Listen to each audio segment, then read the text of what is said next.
صباح الخير وأهلا وسهلا بكل مستمعاتنا ومستمعينا إلى عدد جديد من برنامج Vous avez la parole.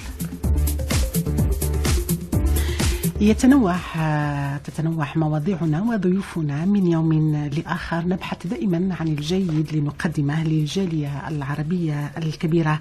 اليوم يستوقفنا كتاب جديد صدر مؤخرا عن دار سنبل للنشر، كتاب راقي جميل بعنوان بردة الصحراء، الذي استمدت كاتبتها المغربية ثريا إقبال نصوصه الشعرية من وحي 30 لوحة فنية أنجزتها أنامل الفنانة الجزائرية العصامية فايزة تيجاني، لينضم إليهما الفرنسي المسلم محمد فالسون، الذي تفضل بكتابة المقدمة وتأويل نصوص قصيدة البردة التي برعت في مدح الرسول عليه الصلاة والسلام.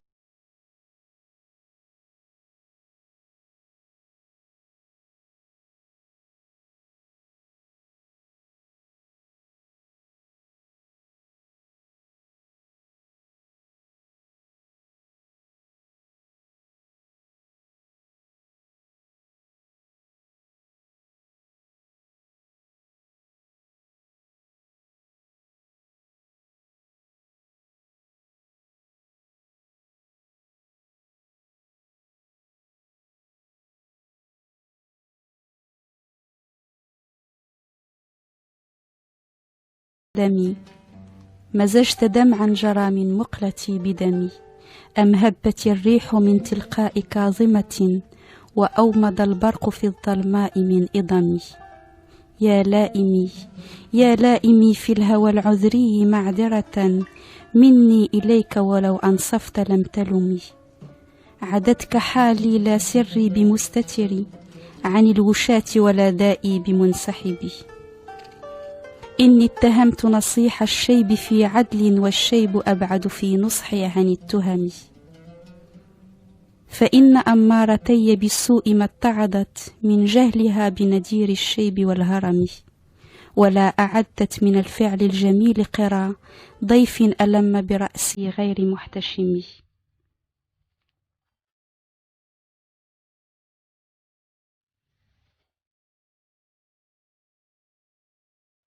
أستغفر الله من قول بلا عمل، لقد نسبت به نسلا لذي عقمي. أمرتك الخير لكن ما أتمرت به، وما استقمت فما قولي لك استقمي. ولا تزودت قبل الموت نافلة، ولم أصل سوى فرض ولم أصم. ظلمت سنة من أحيا الظلام إلى أن اشتكت قدماه الضر من ورمي، وشد من سغب أحشاءه وطوى تحت الحجارة كشحا.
مولاي صلي وصلي دائما أبدا. طبعا أفضل الصلاة والسلام على الرسول الكريم.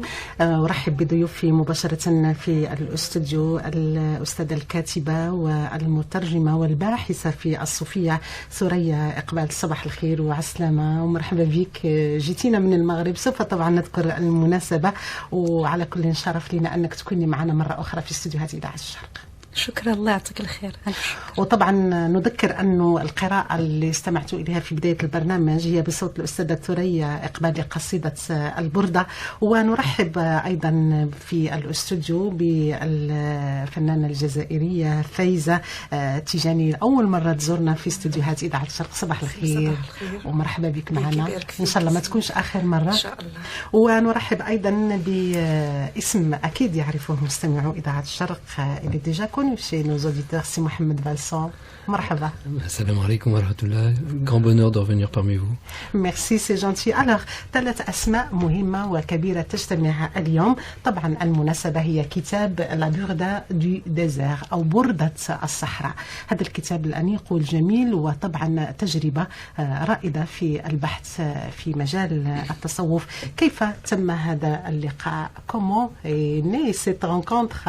On connaît bien sûr Thoraya, c'est Mohamed Valsan. Vous avez déjà travaillé ensemble, mais aujourd'hui avec vous فايزة تيجاني. كيف كان اللقاء أستاذة ثريا إقبال؟ أولا سعيدة جدا بتواجدنا 3 في هذا المكان الجميل. كان لقاء سعيدا جدا لأنه جمع كما تفضلت بين الشيخ سيدي محمد فالسان، وهو الخبير العارف بأمور التصوف، وشيخ زاوية شادلية بفرنسا، ويعرف هذه الخبايا وكل ما يتعلق بقيم التصوف وقيم العيش معا وقيم الكتابة حول هذا الموضوع. لقاؤنا بأختنا فايزة كان في إطار زيارتي، التقيتها أولا أنا في إطار زيارتي إلى تماسين حيث تعيش، حيث في الجزائر في صحراء الجزائر، حيث هناك إحدى أهم الزوايا التيجانية التي ترجع تسميتها إلى سيدي علي التماسيني، وكان مصاحبا للشيخ سيدي أحمد التيجاني. فكانت لي الفرصة وفي الحقيقة الحظ أن أزور هذه المنطقة من العالم، وهي منطقة رائعة وجميلة جدا، رغم أننا نقول عنها صحراء لكنها عامرة بأهلها وبقيمها وبقيم الزاوية وبقيم الشيخ الذي يؤثر الزاوية الآن، وهو الشيخ سيدي محمد العيد التماسيني. وفي الواقع رأيت فيها أشياء اختلجت في صدري، ولم يكن ممكنا أن أعبر عنها إلا بكتابة ما، ولكن لم أكتب شيئا إلا عندما أطلعتني لالا فايزة، وهي كما أسميها في النص أختي في الله وفي الطريق. أطلعتني على 30 لوحة اشتغلت عليها أناملها بشكل رائع جدا، تتحدث فيها عن هذا الفيض الداخلي والجواني الذي يسكنها، وربما سوف أترك لها الفرصة لتتحدث لنا على ذلك. نعم، شكرا أستاذة ثريا إقبال. وطبعا موضوع التصوف أكيد يغلب على هذا العمل، وموضوع أيضا خطر ببالي لما قرأت الكتاب، والسؤال سوف طبعا نطرحه من بعد على السي محمد Valsan الموجود معنا في الاستوديو. l'importance du sophisme aujourd'hui en France. لكن قبل طبعا أن يجيب على هذا السؤال، فايزة تيجاني اسمك يحمل دلالة.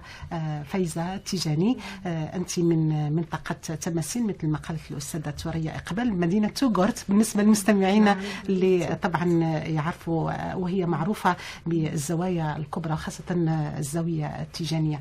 إذن كيف جت هذه الفكرة، وكيف كان هذا اللقاء الأول مع الأستاذة ثريا وحتى تحول إلى كتاب، واليوم الحمد لله ينتشر أكثر بأكثر؟ أنا عشت في بيئة متصوفة من الوالد والوالدة. وكانت البردة تلقى عنا دائما في الأفراح، في الأموات، في الأعياد، في المولد النبوي الشريف. كانت حاضرة في ذهني منذ الصغر. والوالد رحمه الله أهداني البردة يوما ما، أهداني من بين كتبه في مكتبة كانت كبيرة بعض الكتب، وكانت كلها الصلاة على الرسول صلى الله عليه وسلم. ومن هذا بدأت العمل حول البردة. عملتها أول مرة وكانت قدمتها في المغرب الشقيق، وبعد كانت لوحة واحدة وبقى اشتياقي إليها.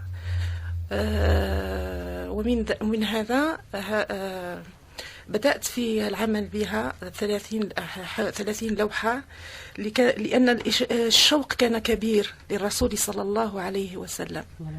ومن هذا عملت هذا العمل. ويوما ما زارتنا أختي وصديقتي لالا ثريا، وقدمت لها هذا العمل، ومن هذا بدأ العمل بيننا. هي 30 لوحة تم الاشتغال عليها من خلال هذا الكتاب اسمه لا بوردة دو ديزير أو بردة الصحراء. الكتاب موجود في فرنسا أستاذة ثريا، موجود في المكتبات؟ نعم.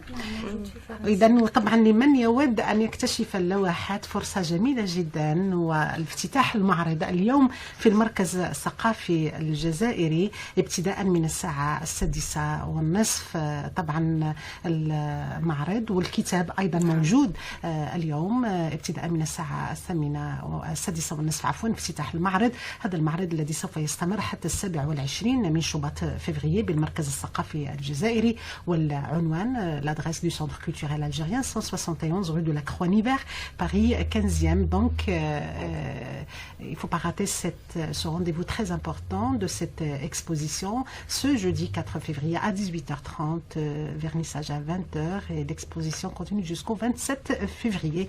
إذا ناخذ معنا على الخط مباشرة أستاذة زينة طيبي، اللي طبعا لما سمعت اسم ضيوف البرنامج حبت أنها تشارك معنا واتصلت في الصباح باكر. صباح الخير أستاذة زينة، ومرحبا بك معنا في إذاعة الشرق. صباح النور زهور، وتحياتي لك ولضيوفك الكرام، جميع مستمعين إذاعة الشرق طبعا، وتحية خاصة لصديقتي وعزيزتي السيدة أقبال، وبقلها شغلي إنه نورت باريس. منورة بكم يا زينة، وجابت لنا شوية شمس في هذا المطر من مراكش. ألف شكر صديقتي زينة، ألف شكر، سعيدة بتواجدي معكم من كل قلبي، وبعرف قديش بعزك وبحترم كل كتاباتك واهتمامك.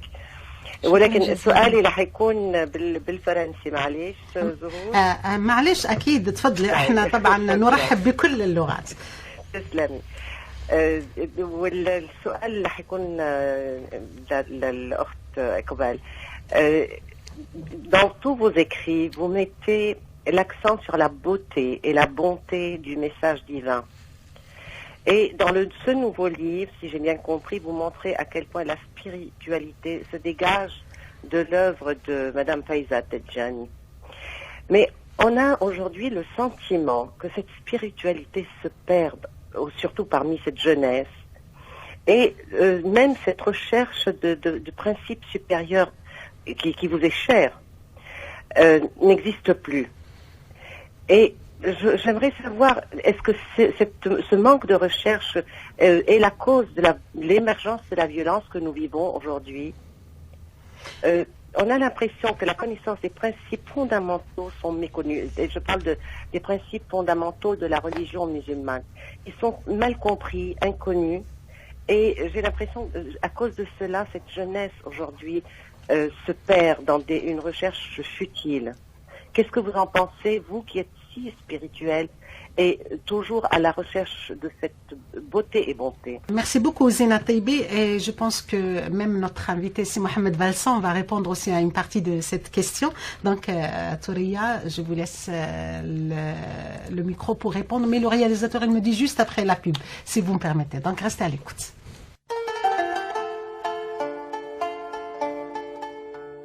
نعود إليكم في برنامج Vous avez la parole. كنا توقفنا عند سؤال للصحفية زينة الطيبي على ضيوفنا والمتعلق طبعا هل الابتعاد عن هذه الراحة النفسية الروحانية هو الذي سبب في كثير من العنف الذي نعيشه خاصة اليوم، وطبعا هو سبب في ضياع شباب اليوم، شباب المسلم خاصة الذي يعيش في المهجر. إذن نخليو الإجابة للأستاذة ثريا إقبال ومن بعدها يكمل الأستاذ محمد باسم. أولا الشكر الجزيل للعزيزة زينة على هذه المداخلة وهذا السؤال مهم جدا.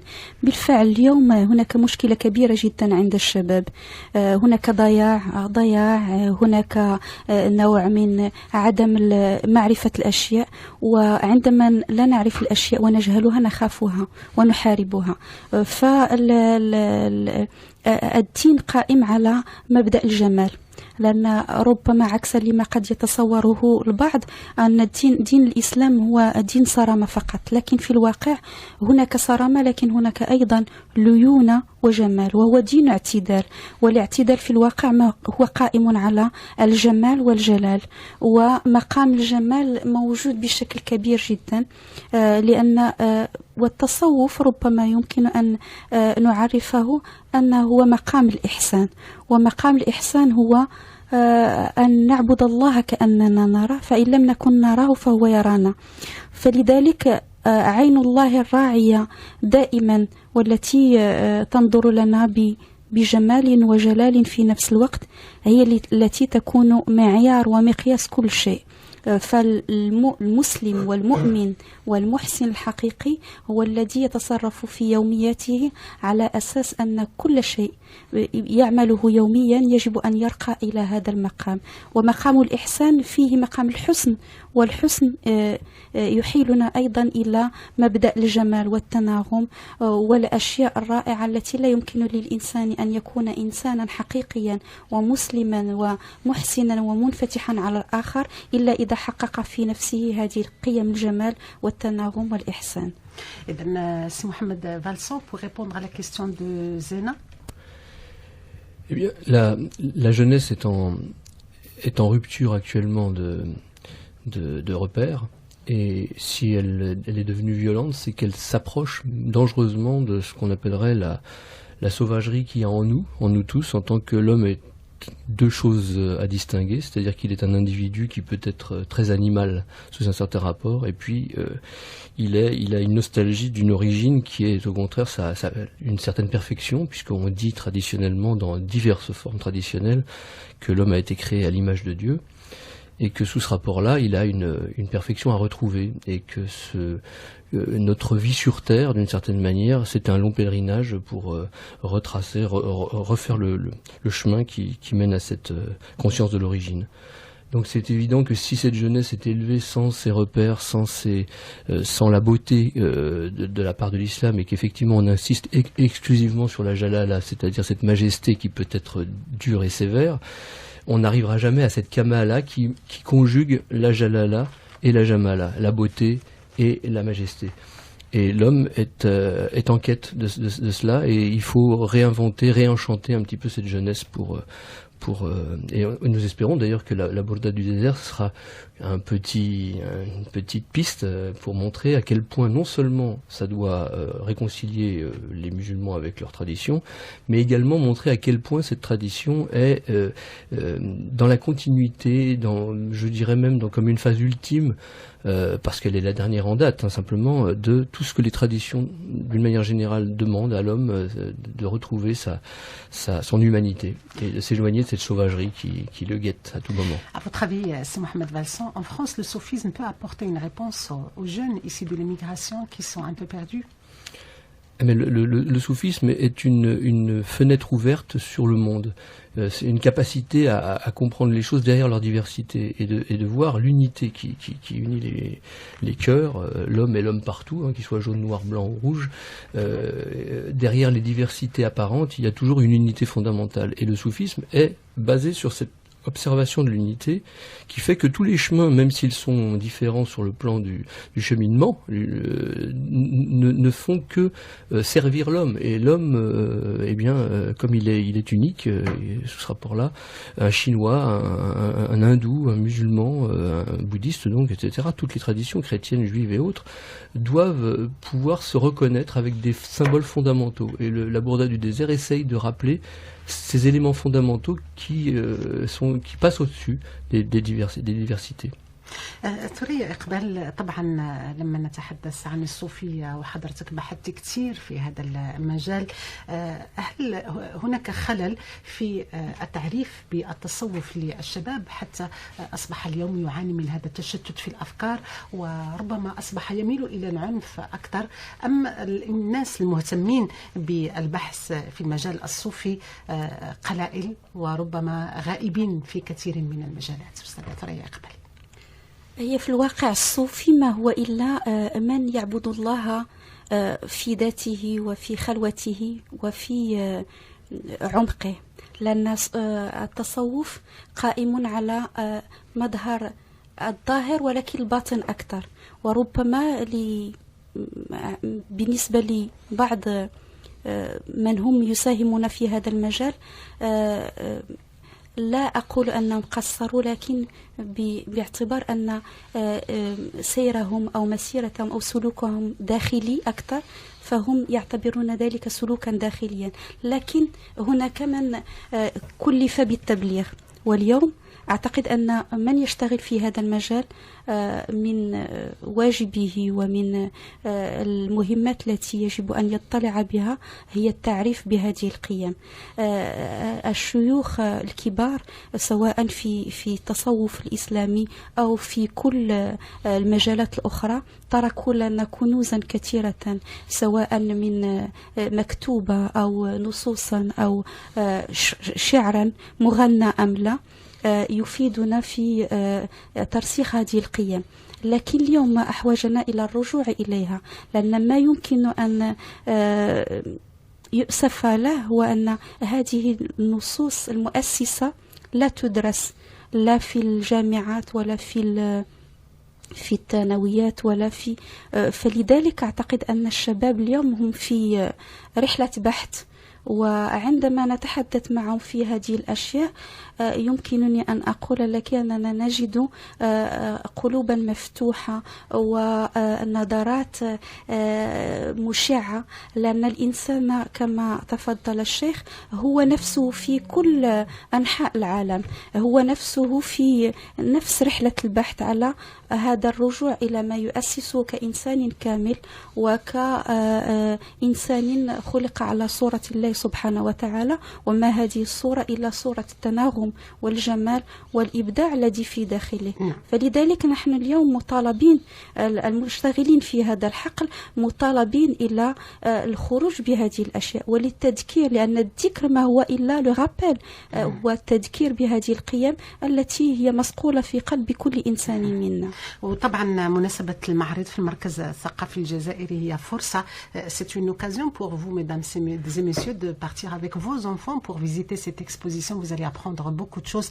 ما أحوجنا إلى هذا النوع من الخطاب اليوم الذي يبين الجمال والسلام والسلم في هذا الدين، لأنه من خلال البرامج التي نقوم بها كل يوم مع الأسف الأهل يشتكون من طبعا رسائل الترهيب في التعريف بالإسلام، وربما هذا ما ينفر الشباب اليوم من الإسلام، وبالتالي يخافون لأنهم يسمعون فقط عن أمور ربما لا علاقة لها بالإسلام. فهذا الحوار وهذا الخطاب الجميل نحن في حاجة إليه. Donc ne ratez pas cette exposition qui continue jusqu'au 27 février. Donc vous avez le temps un week-end de partir avec les enfants, les vacances scolaires bientôt.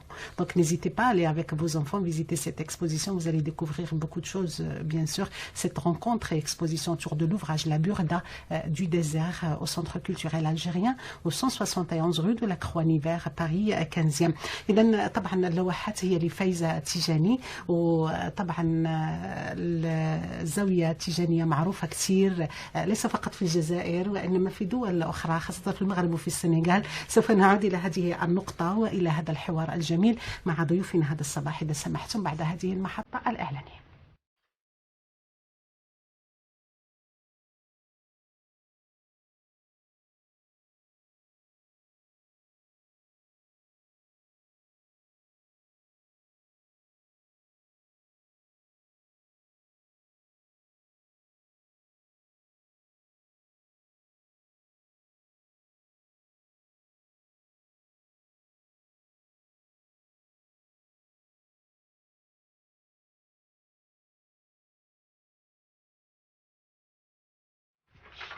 إذا دائما معكم في برنامج Vous avez la parole من إذاعة الشرق من باريس، ومع ضيوفنا في الاستوديو هذا الصباح الأستاذ سي محمد فالسون، أستاذة تورية إقبال، والفنانة التشكيلية الجزائرية فايزة تيجاني، بمناسبة المعرض الذي يقام في المركز الثقافي الجزائري ابتداء من اليوم وحتى 27 من فبراير. معنا اتصال ناخذ على المباشر. ألو صباح الخير. الو صباح الخير. صباح النور. الاسم الكريم. Bonjour. C'est quoi votre prénom? Farouki Nohad. مرحبا نهاد. مرحبا. C'est gentil. On vous écoute Nohad. Je voulais remercier beaucoup ces auteurs qui ont fait un livre fantastique. Vraiment. Ça fait du bien de voir un ouvrage authentique par rapport à ce qui se passe en travers le monde, au niveau de la générosité, la façon dont c'est écrit, les calligraphies que Madame Faiz qu'elle a fait, c'est splendide, et je trouve que c'est un livre, à part le fait qu'on c'est lié forcément avec la religion musulmane, bien sûr, c'est surtout un livre de sciences humaines où là on voit vraiment la bonté et ce qu'on doit être, la générosité de la population, surtout quand qu'il aborde du village de la Tamassine, qui est un endroit splendide, et c'est magnifique. Je trouve cet ouvrage vraiment impressionnant. Nohad, vous êtes de Tamassine? Non, pas du tout. Absolument pas. Je suis allée une fois et la façon dont il décrit Tamassine, j'ai ressenti la même chose. Donc c'est ça que je trouve ça magnifique. Moi, ça m'a donné envie de visiter cette région. Hein. Ça donne envie d'y retourner. Exactement. Bientôt, Inch'Allah. Qu'est-ce que vous faites dans la vie, Nohad? Je suis étudiante en droit, en sciences politiques. Ah bah c'est très bien. Donc vous, en tant que jeune, ce message est très utile, surtout une jeune musulmane qui vit en France. En tout cas, je vous remercie beaucoup pour votre intervention, Nohad. Merci à vous. Et je vous souhaite bon courage pour les études. C'est gentil, merci beaucoup. Merci, au revoir. إذا الأستاذة تورية إقبال، طبعا هذا المعرض يأتي في مرحلة حساسة من تاريخ فرنسا بعد طبعا الهجمات العنيفة التي عرفتها باريس مؤخرا، واختلطت المفاهيم واختلطت الأمور، وأصبح الإنسان المسلم يعيش في حالة من الهلع ومن الخوف، خوف حتى من أن يقول أنه مسلم. إذا رسالتك من خلال هذا البرنامج، واكيد رساله فايزه هي من خلال لوحات اللي انا طبعا ادعو المستمعين انه يروحوا يشوفوها في المركز الثقافي الجزائري. اذا اي رساله ممكن نمررها لهذا الشباب، واركز على الشباب لانه هو اللي في حاجه الى هذه الرساله. فايزه نبدا معك. انا في سوره البقره في اخرها بعد بسم الله الرحمن الرحيم: آمن الرسول بما أنزل إليه من ربه والمؤمنون كل آمن بالله وملائكته وكتبه ورسله لا نفرق بين أحد من رسله وقالوا سمعنا وأطعنا غفرانك ربنا وإليك المصير. صدق الله العظيم. هذا جواب يعني لكل الديانات. احنا ديننا يأمرنا بالتآخي والحب وبالتعاطف ما بين الديانات كلها، ونؤمن بكل الرسل. في كتاب الله العظيم نتحدث عن سيدنا إبراهيم، عن سيدنا يوسف، عن سيدنا إسماعيل، عن لالا مريم. On ne peut pas avoir une religion plus tolérante que l'islam. Il faut aller et voir سيرة النبي وياخذ العبد طباعه عليها. هذا ما أقول لنوتر جونيس. ربما المشكل هو جهل السيرة النبوية، وهذا هو الخطأ، لأنه طبعا السيرة النبوية غنية جدا، وهي دعوة طبعا للعودة إلى هذه السيرة والاستفادة منها. Alors, si Mohamed Valsan, est-ce qu'on peut dire que la spiritualité est universelle? Alors, non seulement il faut le dire, mais il faut le rappeler régulièrement, parce que et vous verrez que c'est un tout petit peu le sens de ce que j'ai essayé d'introduire dans mon commentaire à l'égard de ces deux artistes qui nous ont présenté non seulement des choses belles à voir et à saisir par le symbolisme visuel, ensuite par cette poésie qui est inspirée, qui est en grande partie tirée de celle de la Burda, qui a été révélée, vous le savez, par une inspiration à l'imam Boussaïri par le prophète sallallahu alayhi wa sallam lui-même. Et donc tous ces éléments de beauté, eh bien des fois ont besoin pour certains d'être un peu explicités.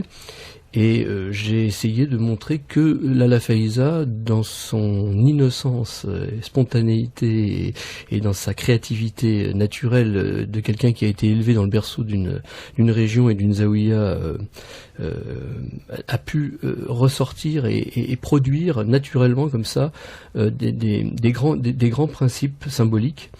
Que la Touriya a tout de suite pris en relais parce qu'elle a raisonné dessus, hein, elle-même étant élevée dans la tradition islamique assez profonde, je dirais, bercée par Ibn Arabi et les grands maîtres.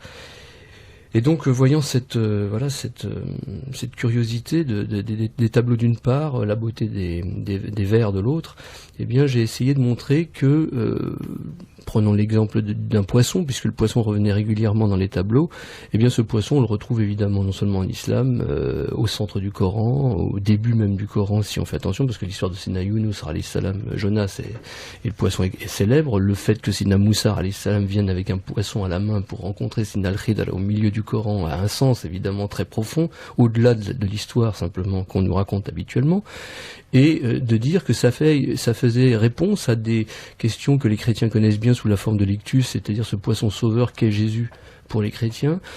Ça faisait évidemment résonance aussi avec le Matsya Avatara, c'est-à-dire la première manifestation de Dieu chez les hindous, qui se fait sous la forme d'un poisson, etc. Donc montrer qu'effectivement il y a une spiritualité universelle, qu'elle se sert d'un langage universel qui est celui du symbolisme, et que grâce à la représentation dessinée, figurée que l'Allah peut donner à ces symboles, que l'Allah Touriya fait résonner par des mots, on peut comme ça montrer que le tasawwuf est capable de s'intéresser aux arts, parce que l'islam, comme Allah le dit lui-même, enfin le prophète sallallahu alayhi wa sallam nous rappelle que Allahu Jamil yuhibbul Jamal, les arts ne sont qu'au service de cette Jamala, et évidemment Sayyidina Muhammad sallallahu alayhi wa sallam nous permet d'accéder à une forme de Jamala, parce que la jalala d'Allah est dure à supporter pour les hommes, et donc il y a ce voile de douceur qu'est la jamala de Sayyidina Muhammad sallallahu alayhi wa sallam. نعم أستاذة توريا، قبل ما ناخذ معنا مباشرة من الجزائر سي محمد العيد التيجاني.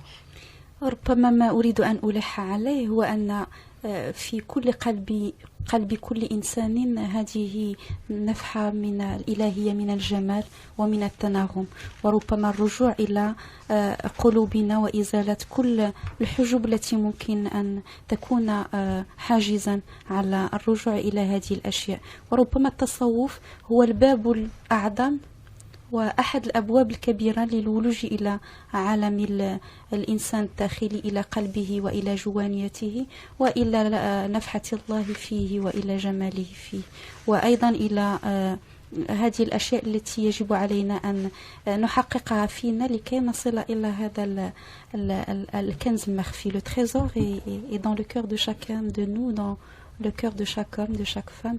Il faudrait juste plonger intérieurement pour pouvoir le rencontrer. Je voudrais aussi rappeler que ce soir à l'Institut culturel algérien, il y aura une conférence. Il n'y aura pas seulement une exposition, mais on fera une conférence autour du contenu et des valeurs du tasawwuf ce soir. À 18h30. À 18h30. Au Centre culturel algérien, c'est le 171 rue de la Croix-Hiver, Paris 15e. معنا مباشرة من الجزائر السي محمد العيد تيجاني تماسيني، وبما أننا تكلمنا على الطريقة أو تكلمنا على جات اسم الزاوية التيجانية، إذا دكتور محمد العيد تيجاني هو دكتور في الفيزياء لكن مهتم كبير، وربما هو شيخ الطريقة التيجانية. صباح الخير سيدي ومرحبا بك معنا مباشرة في إذاعة الشرق. أهلا ومرحبا. تبارك الله. إذا اليوم هي فرصة معك الشيخ، تكلمنا على الطريقة التيجانية وعلى الزاوية التيجانية حتى نقربوا طبعا المستمعين أكثر، وهي الفرصة اليوم مع صدور كتاب لا بيغدا دو ديزير مع ضيوفنا داخل الاستوديو. تفضل دكتور محمد العيد تيجاني تماسين. بسم الله الرحمن الرحيم. الحمد لله على هذا اليوم المبارك الذي جمعنا بكم وبجميع الأعضاء في راديو أوريون، ونهنئ الجميع على العمل الجبار الذي قاموا به لخدمة النبي صلى الله عليه وسلم في ترسيل بردته الكريمة. أما الزاوية التيجانية بالتماثيل أو بالجزائر أو عامة في الجامع العالم ما هي إلا طريقة في la voie un petit peu qui émane à la spiritualité rapprochant de l'être humain à son Dieu, son créateur. يعني تقرب لله. وهذا بالعمل والمثابرة اللي تتوجه المخلوقات الله وتوجه لجميع الناس لحب الله سبحانه وتعالى، وعن طريق مثلا عن طريق محبتهم للنبي صلى الله عليه وسلم.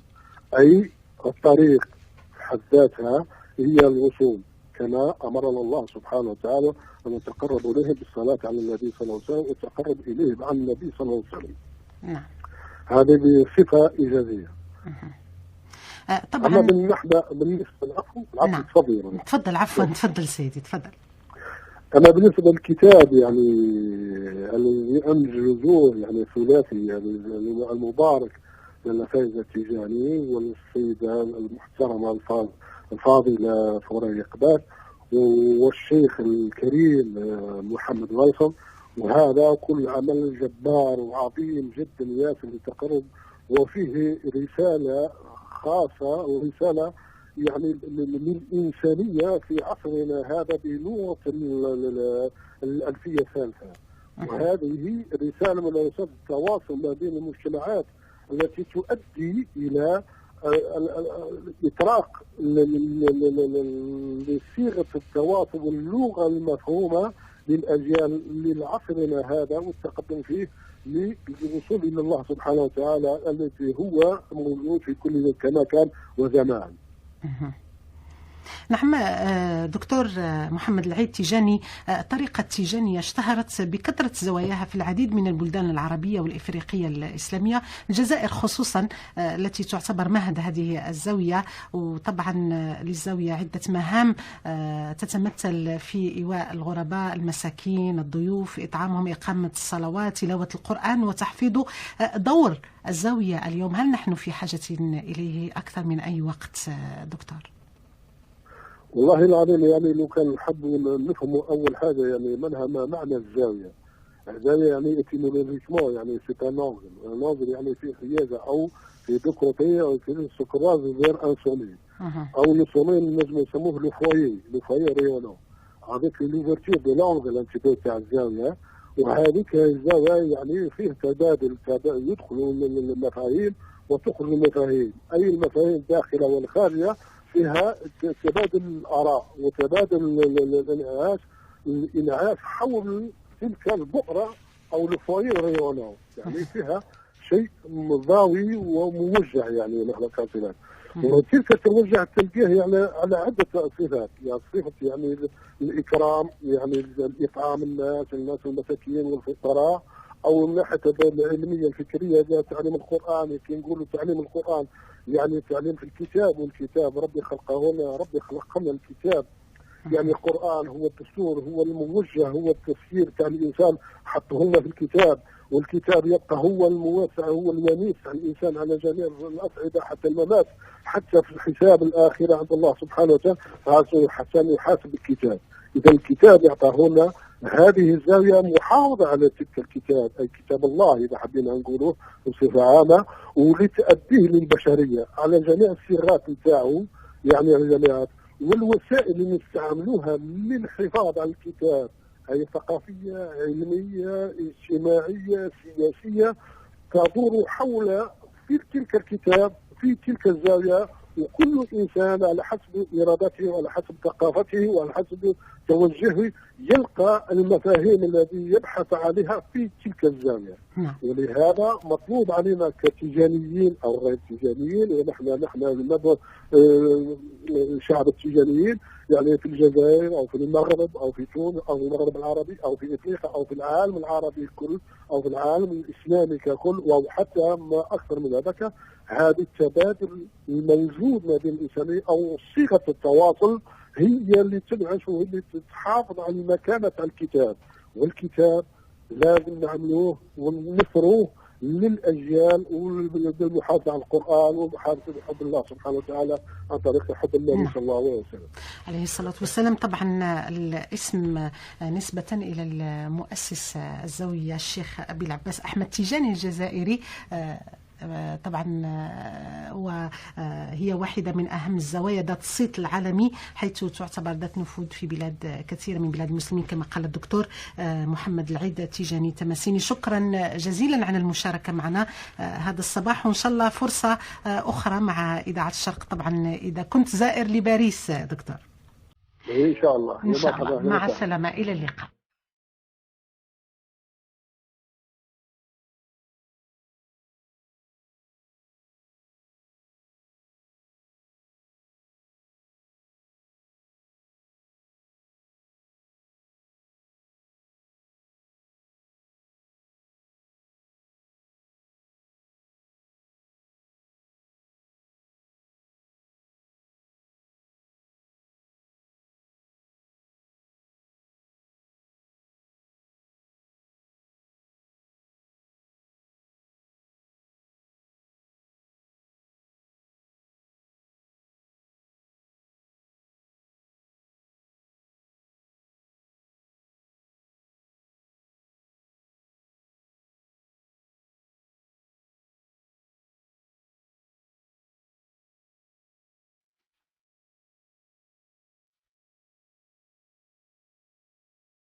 نعود في الجزء الأخير من برنامج بارول من إذاعة الشرق من باريس، ومعنا على الخط الدكتور جعفر الكنسوسي، باحث في التراث الإسلامي ورئيس جمعية منيا مراكش لصيانة وإحياء تراث المغرب. صباح الخير دكتور، ومرحبا بك معنا في إذاعة الشرق.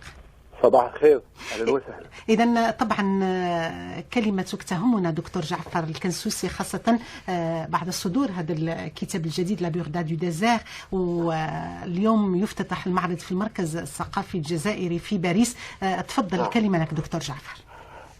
أولا أحببت أن أحيي المؤلفين، يعني السيدة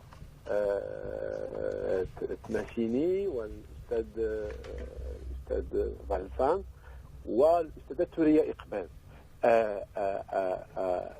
أنا أعد أن هذا الجيل الجديد من العلماء والعالمات المتمرسات كذلك بالسلوك الصوفي هو أمر جديد، وأمر يجدد الحياة الروحية في بلاد المغرب الكبير وفي فرنسا كذلك.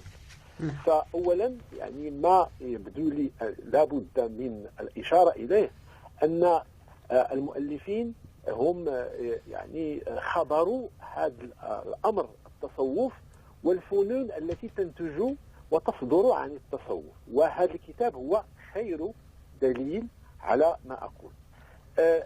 ثانيا ما يثير في هذا المؤلف الجدير بالاعتبار هو أنه جسر ما أحوج أهل المتوسط أي البحر المتوسط من إنتاج ومن إصدار ومن العمل على شاكلة المؤلفين ليتأتى للقارئ في الضفتين وفي العدوتين أن يطلع على مثل هذا الميراث الجديد القديم الجديد. فهو جسر حقيقي، ونؤمل أن ينبئ بمستقبل وبالزمن الآتي في العلاقات الثقافية والروحية بين المغارب. نحن عندنا هنا في المغرب علماؤنا ومؤرخون القدامى كانوا يتحدثون عن غربنا، يعني المغارب، يعني بلاد المغرب العربي الكبير. وإذا فهذه قصة بين المغارب، يعني الغرب ما يسمى بالغرب اليوم، وبلاد المغرب الكبير، لأن السيدتين السيدة تماسيني والسيدة توري إقبال يعني عملتا على أمر جديد جميل جدا يوحي ويعطي نموذجا مميزا عن السماحة والاحترام والعمل المتشابك، العمل الذي يعطي فكرة عن المستقبل بالرغم مما نحياه اليوم ونعيش فيه من مشاكل ومآسي في بلادنا. أكيد دكتور جعفر الكنسوسي، أكيد حضرتك مرجع مهم في التراث الإسلامي، ومع الأسف دقائق قليلة لا تسمح في أن نتحدث عن كل شيء. إن شاء الله إذا كانت طبعا هناك فرصة لزيارة باريس نستضيفك كضيف شرف عندنا في البرنامج ونتحدث معك أكثر في هذا الموضوع الذي يهم الجالية العربية الكبيرة. شكرا كثير دكتور جعفر الكنسوسي. نعم تفضل. آخر كلمة من فضلك. قلت وأجدد تحياتي لكم وللمؤلفتين والمؤلف، لأنهم نسجوا أمرا جديدا يجمع في يعني بهذا الشكل الجميل للتاريخ والدين والسلوك الروحي العميق والفنون. جمعوا ما هو متفرق الآن، يعني على مستوى الشمال الإفريقي وفرنسا، فما أحوجنا للاطلاع على هذا الكتاب ولأهميته ونفاسته. على كل إن الجمهور عنده موعد اليوم طبعا مع هذا اللقاء المعرض والمحاضرة ابتداء من الساعة 6:30. Je suis vraiment désolée, l'émission touche à sa fin. Un dernier mot rapidement, me dit le réalisateur. On commence par Si Mohamed Valsan. D'abord, je voudrais remercier cette invitation qui a permis de réunir les trois auteurs d'une part et puis d'entendre des témoignages qui nous touchent directement. Je remercie bien sûr le Cheikh de Tamassine tout particulièrement, Sidi Jafar Kansoussi donc qui vient de faire ce témoignage touchant, les deux personnes qui ont téléphoné auparavant et que je ne connais pas évidemment mais qui montrent que ce travail n'a pas été inutile puisqu'ils les ont touchés également. Et pour votre information, il y a d'autres personnes qui voulaient intervenir, mais malheureusement l'émission ne permet pas de prendre plus d'appels. Voilà. En tout cas, si vous voulez en avoir plus sur cette question-là, eh bien sachez une chose, c'est que ce soir on aura l'occasion de s'expliquer plus longuement. Voilà, si vous voulez discuter profondément avec nos invités, vous êtes tous invités ce soir à 18h30 au Centre culturel algérien. Un dernier mot, Faïda. نشكر القناة ونشكر كثيرا على هذه الضيافة، وإن شاء الله لقاءات أخرى وعمل آخر إن شاء الله متواصل حول إن شاء الله. أستاذة ثريا إقبال. شكرا لجميع المتدخلين، وهذا يعطينا حماسة أكثر لكي نستمر في هذا الطريق لتأليف كتب منسوجة حول تمظهرات الجمالية للدين الإسلامي الذي ينفتح على كل الديانات ويدعونا إلى قيم الجمال والمحبة في قلب كل منا، فلنقرأ في قلوبنا. إذا حبيتوا التواصل أكثر مع ضيوفنا هذا الصباح، الموعد عند 6:30 في المركز المركز الثقافي الجزائري، معرض ومحاضرة طبعا حول كتاب La Burda du désert. Je rappelle l'adresse encore une fois 171 rue de la Croix-Nivert Paris 15e. طبعا ما عطيناش لضيوفنا الجدد خاصة فايزة تيجاني والأستاذة ثريا إقبال كفنانات وككاتبات. إن شاء الله تتكرر الفرص حتى نتعرف عليكم أكثر وعن كتاباتكم وطبعا قربكم لمستمعينا. شكرا لمحمد البزري على إخراج هذا العدد. أعود وألقاكم غدا إن شاء الله ابتداء من الساعة 7 صباحا. لا أنسى أن أشكر الأستاذ شكيب اللي كان سبب في هذا اللقاء. شكرا لكم جميعا. إلى